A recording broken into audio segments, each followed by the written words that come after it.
I was actually in a magazine a few years ago, and the headline said "The Pivot Queen." I'm a project baby, crack baby, and so I really made it from nothing. If you get up and you do the work, other people will recognize that in you, and they'll always be willing to support you.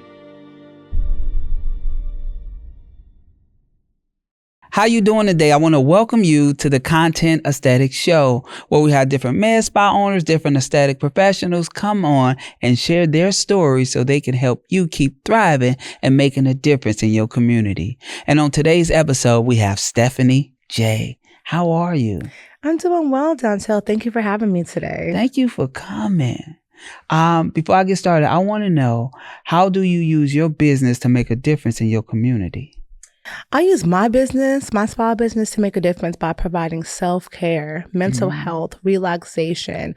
A lot of people in the Black community, which is who I cater to, we have a lot of stress, a lot of bills, a lot of just things going on in our lives. And so I use my business to help people kind of just get over that and escape. Even when they can't take a vacation, they can just come into the spa for a couple of hours and just, have a mini getaway.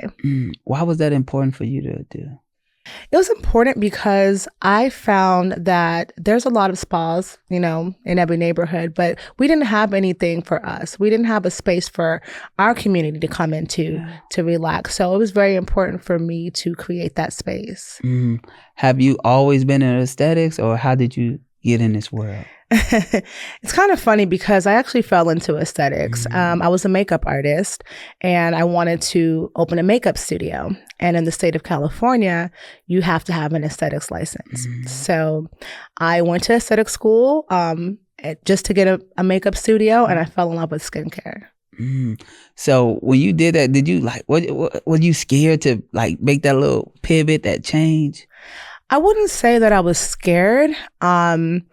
I was scared to do more advanced treatments initially. But with the training that I had, and, when I was in school, I had lines out the door of people that wanted to come see me, my makeup clients that I had already. So it made it pretty comfortable. I wasn't too scared. And the reason why I say that is because for me, I started off as a graphic designer. Then I went to a photographer. Then I went to a music video director. Then I went to a filmmaker.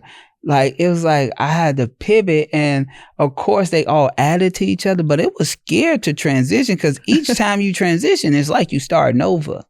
It really is. I mean, I went from a makeup artist to a solo esthetician to a spa owner. And I tell everybody, when I opened the spa in 2020, that was like a new venture. It's my baby. So I'm still working on that, learning how to be an employer, learning how to be a boss, managing other people. So it's definitely a new experience. So what was one of the big lessons that you feel like you learned as an entrepreneur so far? I think you already hit the nail on the head.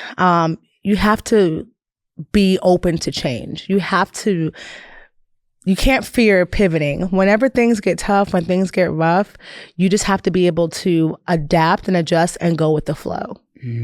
I think that was always my strong part, is that I pivot. I'll sacrifice. I remember one time I did music, and I was like, man, I don't see music in my 10-year plan. And I stopped doing music. I sold all my equipment, and I just went straight deeper into, graphic design. And sometimes we were like, no, I gotta it wasn't there. I still was creative, but what happened was the relationship for the music is what allowed me to do the music videos, because all of them people was my friends, and then they started blowing up and becoming superstars. And it was like, wow, if I didn't have this studio, I wasn't going to be able to do the graphics for these people, and I wasn't going to be able to, transition and do their music videos. So I think for me, I always, when God tell me to pivot or change, I don't be liking it, but I do. I just change it. I just change it because every time I grow. But what I realized was that all of the tools that I learned prior, I still can use them. Exactly. And, you said something that I truly believe in.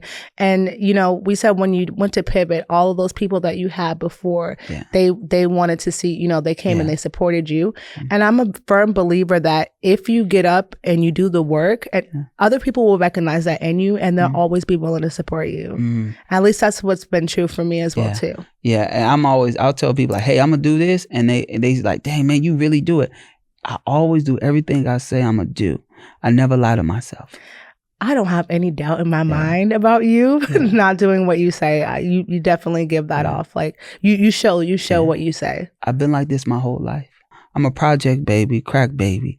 And so I really made it from nothing. And so in order to make it out of a arena that people don't make it out of, you have to stand on something. You have to be able to progress. And I enjoy it. Like even coming into the aesthetic world, man, it was a scary transition because we so used to helping entrepreneurs, just grow and scale in so many different industries. But then we like, yo, we got to focus on one. Man, this was the smartest thing I ever did because I'm able to go deep in and be able to serve y'all better, And so I'm excited for you. How important was it for you to take control of your mindset? It's very important. And one of the things that I've learned is that if you do not change and grow personally within yourself, you're never going to grow professionally. So it's very, very important that you change your mindset when you set goals and you have things that you want to achieve. Because if not, you're just going to stay stagnant. That's big. And how do you, like for employee wise, how do you help your employees change their mindset? Well, with our employees, we do a lot of trainings. We do different trainings. I'm very supportive of my team.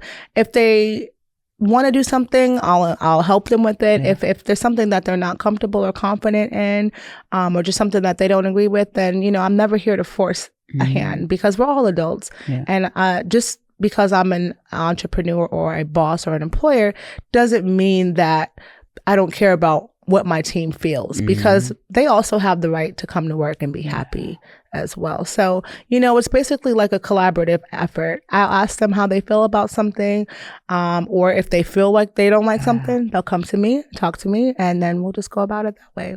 That's big. How have you used content to impact your business? Content has been a huge part of my business since the beginning. I've had to put out videos. I got on Canva. I'm not a graphic designer like you, so my stuff was very amateur, but it always helped me to grow. So it helped to get the message out and the point across of whatever it was I was trying to share with my audience. So it's a huge, huge part of business for sure. What would you say to an aesthetic professional that is running from the content?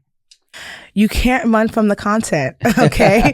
No matter what. I am a person who has tried to run from the content, especially with the transition into videos and reels. I come from a time when we were just doing photos or, on Facebook, texting and writing. But in today's world, you have to make video. I mean, when we're all scrolling, we have a 3-second attention span. Everybody's doing video content. So if you are a medical esthetician or an esthetician in the spa industry, you absolutely have to create content if you want to remain competitive.